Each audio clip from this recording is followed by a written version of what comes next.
Hello, thanks so much for watching my video and I hope you're having a wonderful day. Today we're making delicious pad thai dinner for 4 people even without an Asian grocery store around, and it takes just about 15 minutes. Let's get right to it. So, we completely skipping a visit to Asian grocery store even with bean sprouts. I do this with mung beans and a yogurt container. Takes just about 20 seconds a day. And you have these fresh, beautiful sprouts after 6 days. Now we start with soaking any June's pad thai rice noodles in hot tap water for a minimum of 10 minutes up to 12. Place a large pan over medium heat. Add vegetable oil. You may use canola or olive oil for a healthier choice. Roughly chop a large yellow onion, add to the pan as well. Prepare the rest of the produce, mince the garlic and add to the pan. Then we chop and dice green onion. For the green onion, most of it will be cut into sticks, while the rest is for dicing to garnish the dish later. Traditionally, pad thai use Asian flat flip chives. We can't find them easily here in the US, so green onion is our substitute.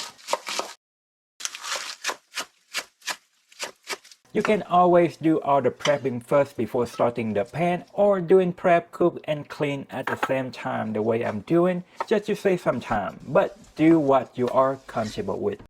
Thinly sliced chicken is added to the pan. Now see, my hands are dirty, I'm just doing a quick cleaning.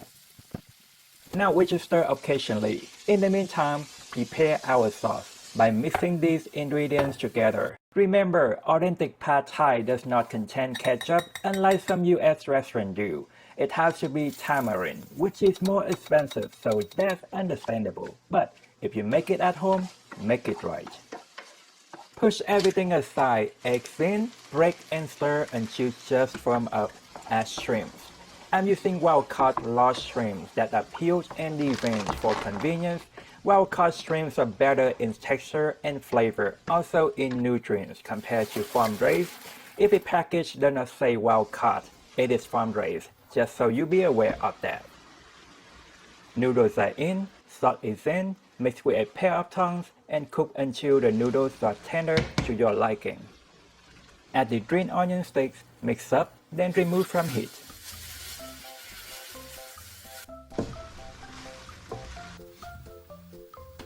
Chop across some roasted peanuts. Salted or unsalted is up to you, but I'm using unsalted. Cut a few wedges of lime. I'm sorry, I can't say that word right. Lime? Well, for the bean sprouts, add them now for a fresh, crunchy texture. But if you prefer a softer texture, partially cooked, add them to the pan at the same time you add the green onion sticks. One last thing you have to do, enjoying this delicious, authentic homemade pad thai. No Asian store, no problem. If you have any questions or just like to say hi, let me know in the comments. I will always respond. A thumb up is greatly appreciated. Thank you so much for watching. You have a wonderful day. Bye bye.